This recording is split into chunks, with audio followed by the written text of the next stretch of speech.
lo político, lo social. En el rumbo de la tarde llega El Rumbo Político. Bueno, damos la bienvenida a este rumbo de la tarde, una vez más al profesor Juan Valdés, director del Observatorio Educativo de la ADP. Profesor, bueno tenerle por acá para tratar sobre los temas educativos. ¿Me siente? Muchísimas gracias, es un placer, aunque no estamos en buenos tiempos para la educación dominicana, pero hay que vamos seguir. A comenzar así, maestro, por Dios. Hay que comenzar así, porque si tú te fijas que llevamos ya, vamos para 13 años del 4% para la educación, y hoy tenemos la peor crisis de la educación dominicana en este siglo. ¿Qué podemos hacer cuando tienes más dinero que nunca antes y menos resultados que nunca antes? Profesor, mire que antes de entrar en detalle, por lo menos con este cambio de ministro, esto ha cambiado a su vez también las expectativas, tomando en cuenta que el pasado, y decíamos aquí en su presencia, ni recibía, ni escuchaba, ni atendía, pero en este caso, ¿qué expectativas tienen ustedes sobre este ministro? ¿Los ha recibido? ¿Los ha escuchado? Sí, tenemos un ministro con mucha más apertura, una persona que tiene humildad intelectual, que escucha, que analiza, que investiga, pero un cambio de gestión no es un cambio de una persona. Un cambio de gestión no es un cambio de 2 o 3 figuras. En el Ministerio de Educación continuamos con la misma gestión de Ángel Hernández, dirigiendo el día a día de la escuela pública. La gestión que llevó a la educación pública a su peor crisis de este siglo. Entonces el Ministerio de Educación, si usted no me entiende que son más de 120 distritos, 18 regionales, 7.600 escuelas públicas, más de 120.000 docentes, 100.000 empleados administrativos, usted no va a entender que no está en una persona el cambio, que el cambio requiere de un equipo y un equipo eficiente. La gestión pública debe ejercerla la gente más competente.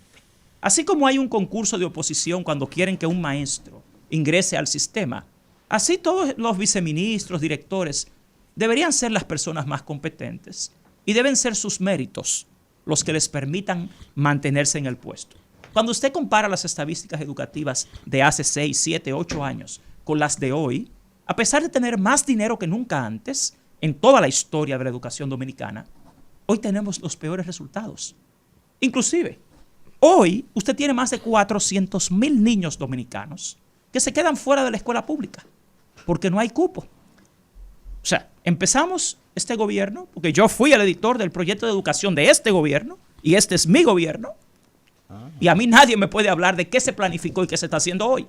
Ojo, pero ¿qué tenemos hoy? 6.500 aulas en deuda. Se promete que se van a remozar 1.300 aulas para el inicio del año escolar. Pero señores, el año pasado, en 12 meses, solo se remozaron 1.100. ¿Cómo es que en 3 meses se van a hacer 1.300 reparaciones? Profesor, un punto a propósito de lo que usted cita. Durante la pasada gestión de Danilo Medina fue cuando comenzó a implementarse el 4% del PIB en favor de la educación dominicana, y la población pudo observar un ritmo acelerado de construcción de aulas de escuela durante 8 años. ¿Cuál ha sido el escollo, si los recursos siguen estando ahí para que las aulas se sigan construyendo en la República Dominicana? Y la otra pregunta es, en el 2002 o en el 2003, si usted me va a corregir, se implementó la democratización del acceso al sistema del maestro después que sale de la universidad a través de los concursos. Desde ese momento hasta la fecha, son muchos los maestros frustrados que no han podido entrar al sistema, valga la redundancia, porque no pasan la prueba. Hay que hacer algún tipo de cambio. Sí. Y si hay que hacerlo, tiene toda la razón. Vamos a empezar por lo último. Aquí lo que hay que preguntarse es, ¿qué está pasando con las universidades de la República Dominicana? Exacto. Si el 70% de los postulantes al concurso lo reprueba? O las universidades no están siendo reguladas adecuadamente porque no están haciendo su trabajo, o el Ministerio de Educación está agotando un procedimiento inadecuado para evaluar al docente. Yo fui miembro de la Comisión de Evaluación de Desempeño y de Evaluación del concurso. Y te puedo decir que el Ministerio de Educación está violando la ley en el concurso de oposición al negarse a darle a los postulantes al concurso la revisión de su prueba. Usted no le puede decir a un profesional, a un adulto, usted reprobó y punto. Nosotros tuvimos que elevar hasta un recurso legal para que el Ministerio de Educación le diera a los docentes reprobados su revisión. Cualquier niño, cualquier estudiante que tú educas, si te pide yo quiero revisar por qué tengo esta calificación, tú se lo das. Ángel Hernández y su gestión se negó a eso durante 2 años. Pero vamos a suponer que sí, que reprobaron. Entonces, ¿por qué el 70% de los profesionales de educación reprueba el ingreso al sistema?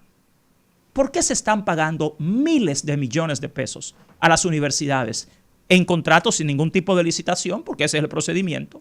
Pero se les siguen dando. Aquí tú tienes emporios universitarios que tienen miles de millones en contratos para formación continua, para formación inicial. Sí. Tú tienes el INAFOCAM violando la Ley General de Educación al dedicar cientos de millones a dar becas a estudiantes para estudiar educación, cuando esa no es su función. Peor, hoy tenemos más de 45,000 docentes graduados, profesionales sin trabajo. ¿Cómo sigue el Ministerio de Educación gastando cientos de millones en becar a personas para que estudien educación si nunca van a conseguir trabajo? Porque tú tienes 45,000 ahí. ¿Por qué? Porque hicieron de las becas un negocio y el país tiene decenas de miles de profesionales en educación sin trabajo que no lo van a conseguir porque ahora, con un estudio actuarial, tú proyectas la edad promedio de un profesor y en los próximos 10 o 15 años la tasa de retiro es bastante baja.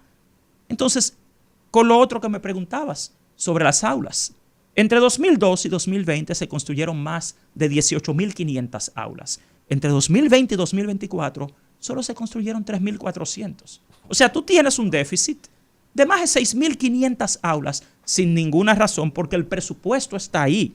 Es más, no, alguna razón hay. La ineficiencia, aquí hemos tenido a un grupo de incompetentes dirigiendo la educación dominicana. ¿Tú sabes por qué es un grupo de incompetentes? Eso es lo que queremos saber. ¿Qué es una competencia? Claudia. Una competencia es saber, saber hacer, saber ser y saber convivir. Usted puede tener un doctorado en educación como lo tenía Ángel Hernández, pero Ángel Hernández no tenía ningún tipo de capacidad en gestión pública y mucho menos en gestión educativa. Y su equipo ni él nunca habían hecho gestión escolar, porque su especialidad es la educación superior. Cuando tú ves que aquí en el año 2023, señores, se gastó más en comprar guaguas que en construir aulas, eso te dice a ti lo que está pasando acá. Tú que me preguntas. O sea, aquí la educación se ha vuelto, ese 4%, un pastel, un gran negocio que se le reparte a un grupito de acólitos en diferentes áreas. Y cuando tú ves los resultados educativos, hoy tú tienes una escuela de miseria, con una alimentación escolar que es un adefesio. Un niño 5 días a la semana con un pan de agua, con una masita o con un bizcochito y un cuartillo de leche descremada. Tú tienes escuelas donde el diseño acá, lo que se llama el manual de construcción de centros educativos públicos, te dice que un aula debe tener 54 metros cuadrados y que ahí caben 30 niños. Aquí esa de 54 te la dividen en 2 y te meten 30 en un lado y 30 en el otro. O sea, te le ponen 60. Un ser humano no aprende bajo esas condiciones. Nosotros que sabemos que el aprendizaje no es más que la conjunción del binomio cognición-emoción, sabemos que las emociones de las escuelas públicas no son conducentes al aprendizaje, no propician situaciones que conduzcan a aprendizajes. Y si tú te vas a las condiciones de convivencia del día a día de una escuela pública, cayéndose a pedazos la infraestructura, y si tú te vas a temas como la higiene, ¿quién se atreve a ir a un baño en una escuela pública? Si cuando a una niña le llega la menstruación prefiere irse a su casa.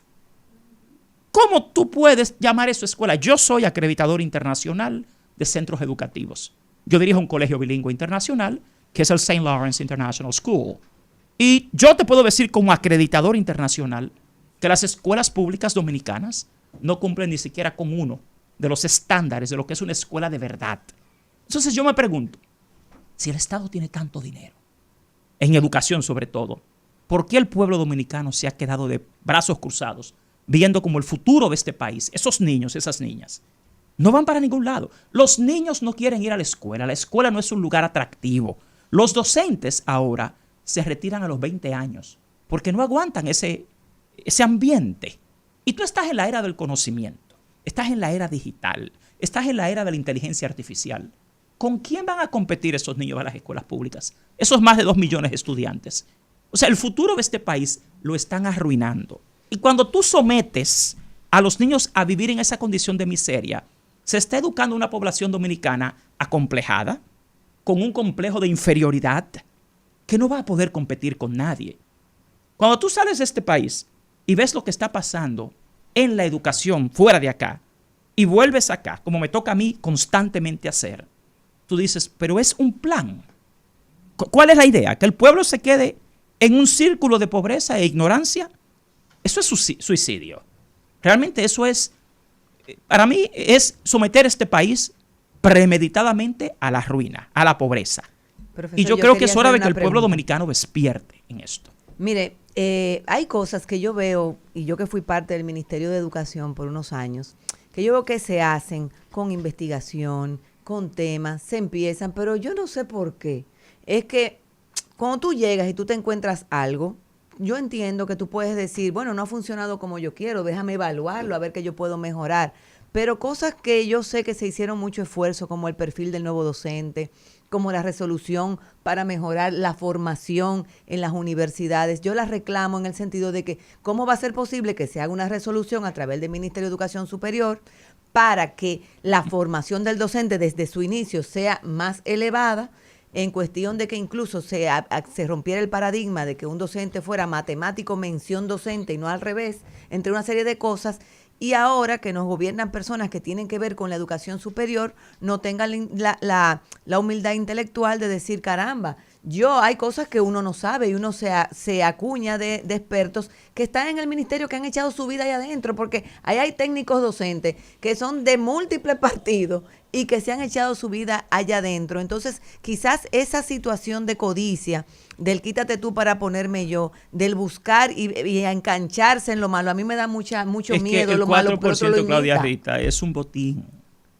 El 29% o el 4% se lo lleva el sector empresarial, con bienes y servicios. Entonces yo quería El preguntarle, ¿en qué 56%. quedó eso del perfil del nuevo docente? El perfil está definido, pero tú tienes un problema. Si las universidades no están formando a los muchachos de acuerdo a lo que se llaman los estándares profesionales y del desempeño para la certificación y desarrollo de la carrera docente, que se desarrolló en 2014, que te define el perfil de lo que es un docente de verdad en este país, las universidades no lo alcanzan, el concurso te lo dice. Y si el mismo Estado, que es el responsable de asegurar que solo los mejores entren a las aulas, hoy lo que está haciendo el ministerio es contratar a los que se quemaron en la prueba de examen, en la prueba de docentes. El concurso de oposición tiene 11.300 aprobados. ¿Y sabe qué está haciendo el ministerio hoy para los docentes auxiliares de inicial y de primaria? Contratando a los que reprobaron. ¿Por qué? Porque solamente le quieren pagar 30,000 pesos. O sea, tú tienes el mismo Estado contradiciendo sus propias leyes y normas. Entonces luego quiere cumplir al docente. El problema es la ADP, el problema son las huelgas, el problema son los profesores. Señores, lean por lo menos los artículos 58 y 59 de la Ley General de Educación, que te habla de 13 factores ligados a la calidad de la educación. De esos 13, solo 3 son pertinentes al docente. Los otros 10 factores son responsabilidad del Ministerio de Educación, de la sociedad dominicana. Y estamos en una era que no es de transmisión de conocimientos. El docente no enseña. El docente propicia situaciones significativas de aprendizaje. Pero una situación de aprendizaje se da en un contexto, en una escuela, donde hay mobiliario, hay aulas, hay utensilios, hay otras personas, hay áreas comunes. Lo primero es que no son expertos en educación escolar. En el ministerio se toman decisiones políticas desde el gobierno de nombrar a alguien, pero expertos en educación escolar no han demostrado ser ninguno. Porque tenemos hoy en día un fracaso generalizado. La ADP dice que hay que lograr tener mejores maestros. Pero ¿cómo tú vas a tener mejores maestros si el ministerio ni siquiera es capaz de evaluarlos? Cuando quisimos hacer la evaluación de desempeño, lo que hicieron fue un contrato corrupto de casi 600 millones que se lo mandó a cancelar la DGCP y el Tribunal Superior Administrativo. Yo lo sometí a la justicia. Porque ustedes se movieron. No. Eso debió hacerse en 2021. No, la propuesta, el acuerdo. Sí. Debió hacerse en abril, la evaluación por desempeño, y no se hizo. Pero lamentablemente ellos lo que trataron fue de hacer un negocio que yo mismo lo sometí a la justicia. Sí, y en el Tribunal Superior Administrativo los condenaron y le eliminaron el contrato. Señores, el pueblo dominicano tiene ya que volver a las calles por el 4% para la educación. Y no es por el dinero, es por la calidad. El dinero está ahí. Pero ¿Y en qué y ese dinero que ya está ahí, como se usted está acaba de explicar. malgastando. Por ejemplo, ¿En qué se está invirtiendo? te lo voy a actualmente? poner por Cifraba partes. así, Ajá. sí, Por ejemplo, partidos. tú tienes el 56% del presupuesto que se gasta en los salarios de los maestros. En el resto de América Latina es el 71%. Cuando usted escucha por ahí a Educa y otros que no son expertos en esto, hablándote de que los profesores se llevan todo el presupuesto. Señores, el promedio en remuneración a los docentes como parte del presupuesto de educación en toda América Latina es un 71%, aquí es un 56%. Ok. No es por ahí. El 29% se va en bienes y servicios, pero esos bienes y servicios no son bien suplidos. Por ejemplo, la capacitación de los docentes. Se gastan casi 5,000 millones al año en capacitar a los docentes. ¿Pero en base a qué? No hay un diagnóstico de necesidades formativas. No hay una evaluación. Se le pagan miles de millones a empresas, universidades, a dar maestrías, posgrados, cursos, diplomados, talleres, que no tienen nada que ver con la necesidad de los niños y de los maestros. Pero también cuando te hacen construcciones escolares. Yo mañana voy a hacer un documental sobre una escuela que construyeron hace 2 años, inaugurada. Usted va hoy, destruida por las filtraciones. Es calidad del gasto. Es eficiencia. Entonces, el 15% que queda. Se gasta, por ejemplo, en alimentación escolar, se gasta también en utensilios. Y en construcción de escuelas, en reparaciones. Sí, en reparación usualmente se va de un 9 a un 10%. Pero ¿cómo tú explicas que en 2023 se gastara más de 11,000 millones en guaguas y menos de 10,000 millones en construcciones escolares cuando tú tienes 10,000 de déficit, 10,000 aulas desde el año 2020? Aquí el presidente de la República tiene que hacer un ejercicio más serio del tema educativo. Porque desgraciadamente los pasados 4 años han sido un fracaso total. ¿Qué le parece, maestro, en ese sentido, a propósito de su petición? Y comenzó la entrevista diciendo que tiene cierto compromiso y empatía con esta gestión. Sí. ¿Qué le parece el hecho de que Luis Abinader haya puesto a Roberto Fulcar, luego a Ángel Hernández y ahora, como una tercera carta, pone a Luis Miguel de Camps? Luis Miguel de Camps no es un educador, pero por lo menos tiene la actitud correcta.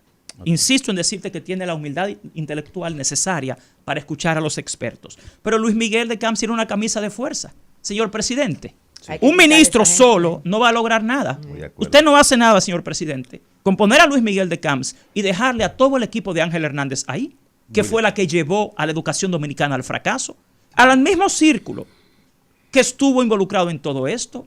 Señores, miren, la gente como yo que tiene más de 35 años en esto, que los ha visto a todos, gobiernos, ministros, desde 1990 pasar por ahí, estamos hartos, cansados de esta burla que es la educación pública en la República Dominicana. El mismo grupito desde la gestión de Jacqueline Malagón, las mismas ONGs, los mismos grupos intelectuales, los mismos grupos de intereses. Aquí se cambia de gobierno y de ministro, pero aquí hay un círculo, señores, que son los que dominan todo en educación. Y mientras tanto tú tienes a 2 millones de pobres yendo a las escuelas públicas. ¿A qué? Señores, eso es suicidio, eso es destruir el futuro de un país. Y si quieren hacer sus negocios, que los hagan, pero por lo menos que haya resultados. Y no habrá resultados mientras tengamos a un grupo de incompetentes dirigiendo el Ministerio de Educación. Porque es que los resultados son los que te dicen cuáles son sus competencias. Profesor, ese término que usted ha utilizado nos dice a nosotros que entonces hay un lobby muy fuerte dentro del Ministerio de Educación que históricamente ha estado incluso por encima de los presidentes, al parecer. Y me apenan mucho sus declaraciones porque me dan desesperanza, me llenan de dolor ver todos esos escollos con que cuenta la educación en República Dominicana y viendo también esas inversiones en jóvenes para que estudien fuera, que se quedan en sus países, en esos países de estudios, y hay una fuga de cerebro. ¿Qué debemos hacer nosotros? Un país que se encamina al desarrollo y que definitivamente ningún ministro, ningún presidente, al parecer, ha dado pie con bola para que exista en República Dominicana una educación pública de excelencia. ¿Cómo se llama esta sección, esta última? ¿Cómo ustedes le llamaron esta última sección? Aquí hace falta voluntad política, porque aquí este país está lleno de expertos, de verdad, en educación a nivel escolar. Entonces, aquí no podemos continuar con conflictos de intereses, de beneficiar a ciertos grupos cercanos al grupo de poder del momento, porque se está sacrificando a todo el país, el futuro de este país. Y no vamos a competir ni con Haití si seguimos en esto. O sea, la República Dominicana tiene el peor sistema educativo de América Latina, pero tiene uno de los mejores presupuestos. ¿Qué les dice eso a ustedes? ¿Dónde se está fugando no solo el cerebro que ella refiere? No dónde se está fugando el dinero, qué se está haciendo con nuestro futuro. Aquí tú ves una dicotomía enorme. Aquí ningún funcionario te lleva a sus hijos a una escuela pública, pero te dice que la educación está mejorando. ¿Pero mejorando dónde? Lleven a sus hijos a las escuelas públicas. No se atreven. Nadie lo va a hacer. Entonces nosotros, yo soy el presidente del colectivo ciudadano por la calidad educativa. Y yo invito a todo el pueblo dominicano a que recuperemos esa lucha por el 4%. Pero esta vez no por los fondos, sino por el seguimiento, por la fiscalización, por la eficiencia. Quien no dé la talla ahí, no debe estar ahí. Porque la gestión pública es un contrato social en el cual yo como ciudadano le confío a otro hombre o a otra mujer mi destino en términos de la gestión del Estado. Si usted no cumple, usted ni siquiera tiene una gestión legítima. Y nosotros acá, los educadores de este país, que llevamos décadas luchando por esto, ya nos cansamos. Aquí no vamos a permitir que la educación siga llevando hacia un fracaso de toda la República Dominicana. Y esa delincuencia que tú ves en los barrios, esa pobreza, ¿de dónde es que viene? Señores, antes de ayer en el Liceo del Millón me llaman a mí, un liceo con 800 niños, se mete un motorista armado con una pistola. Eso es aquí, cerquita de acá. Y tú dices, pero ¿cómo en plena ciudad? Y cuando yo voy allá, ¿qué es lo que descubro? No tienen ni portero, ni tienen policía escolar. El 77%... No lo tienen ahí, pero probablemente están están nombrados. A eso es donde voy. Entonces, mira, el 77% de las escuelas públicas dominicanas no tiene policía escolar ni guardia nocturno. Mire, usted se enteró de una niña haitiana Sí. que fue con la pistola de su padrastro a una Santiago, escuela. En Santiago. En Santiago. ¿Y qué te Trabajo dice? de ¿Cómo investigación pueden en el- ingresar ahí con celulares, con pistolas, con armas blancas? Porque el 77% de nuestras escuelas no tiene policía escolar. No hay seguridad. ¿Cómo están las estadísticas de violencia escolar en estos momentos? La violencia no es escolar, es social. Lo que pasa es que como lamentablemente el diseño del manual de gestión de centros educativos públicos te dice que para tú tener 800, 600 estudiantes tienes un solo psicólogo, un solo orientador. ¿Qué tipo de apoyo reciben los niños que son víctimas de la violencia? Nosotros en la ADP llevamos 3 años en nuestros informes sugiriendo que las escuelas públicas deben tener trabajadores sociales. ¿Por qué? Bueno. Porque tú tienes un perfil de un niño de un barrio pobre que es víctima de la violencia, del acoso, Del bullying. Y tú tienes que atacar la escuela desde una perspectiva científica, no como si fuera un servicio, sino como un derecho. Míreme, el psicólogo que atiende 800 niños, él sale de ahí pidiendo un psicólogo. Es lo que te digo. Y Entonces, existe una dirección de orientación digo, y donde psicología. hay, Psicólogo, donde hay orientadores y psicólogos. Señores, la mayor crisis que tiene esta generación no es económica, no es de salud física, es emocional. Nosotros estamos educando a una generación con un serio vacío existencial, con una crisis existencial. Esos son los niños, ese es el perfil del joven que va a la escuela de hoy. ¿Y qué herramientas tiene la escuela pública? Dándole un pan de agua con un cuartillo de leche. Dándole quizás hay un almuerzo escolar, pan con huevo un día. Señores, Aunque ayer salió una Pan información... con huevo a aunque las ayer- 12. Ayer salió una Lo que información, sea. profesor, que también en educación descubrieron unos casi 100 niños superdotados, condiciones especiales. Ese anuncio lo hizo incluso la Lucía Vázquez, que es la directora de educación especial. niños con condiciones Que son superdotados. maravilloso, Sí, pero sí, esa, sí. esa superpotencia de esos niños, ¿cómo tú la desarrollas? Porque un diamante, tú tienes que pulirlo. ¿Tiene realmente la educación con qué pulir esos diamantes? Sí. Bueno, no la tenemos en la escuela pública. Aquí en la escuela pública no lo tenemos. Profesor, quiero insistir y servir de portavoz, porque me toca de cerca. ¿Qué va a pasar? ¿Qué va a pasar con esos cientos de maestros que no han podido aprobar el concurso de oposición? ¿Qué han pensado ustedes como ADP, como observatorio? ¿Qué va a pasar? Dos cosas. Primero, tú tienes a 11.300 que sí lo aprobaron y Eso están es. ahí sentados esperando nombramiento porque están nombrando a los reprobados. Pero tú tienes a 45.000 que no lo pasaron. El Estado, nosotros hemos sugerido lo siguiente. Cuando una maestra da a luz y tiene licencia, en las escuelas las fuerzan a pagar un sustituto. O sea, tú das a luz, como manda la ley, tú tienes una licencia, no te dejan. La maestra embarazada tiene que pagar un sustituto de su dinero. Nosotros hemos dicho que esos que están ahí en el banco de elegibles deben nombrarlos como docentes sustitutos. para ese tipo de cosas. Si se enferman, También, si tú licencia. tienes trabajadores sociales, ¿quiénes pueden ser los trabajadores sociales? Esos docentes que no están en las aulas, pero que sí han aprobado el concurso. Con relación al concurso, el Viceministerio de Acreditación y Certificación Docente, dirigido por el viceministro Fran de Olio, es el principal responsable de esa gran farsa. Tienen que cumplir con el derecho de cualquier profesional a darle revisión a su prueba. Es que no tienen credibilidad. Mira, uno de los mayores problemas que tiene el Estado hoy y que tiene el ministerio es su falta de credibilidad en educación. Los docentes son hombres y mujeres como cualquier otro, que tienen emociones, que tienen familia, que tienen una visión, una esperanza en la vida. Y si tú los maltratas continuamente, ¿qué tú esperas de los niños en la escuela pública? Aquí se han olvidado, insisto, en qué es el aprendizaje. El aprendizaje es simplemente la conjunción del binomio cognición-emoción. Y si no están dadas las emociones correctas por el docente, por el niño, nunca tendremos mejores aprendizajes. Por no hablar de la parte de la infraestructura. Están esperando que pase un jet set en una escuela pública para ir a reparar realmente las escuelas. Señores, aquí la ONESBIE hace 3 años firmó un convenio para 250 escuelas que están en la falla sísmica del Nordeste. ¿Saben cuántas han reparado? 5. Señores, aquí lo que hay es un mayúsculo descuido en la educación pública.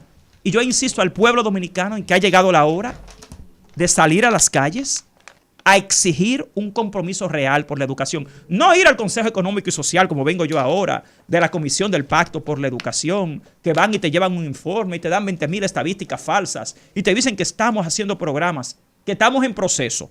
Señores, en proceso llevamos 25 años. Desde el currículo de 1995, ya son 30 años. Es lo mismo, estamos en proceso.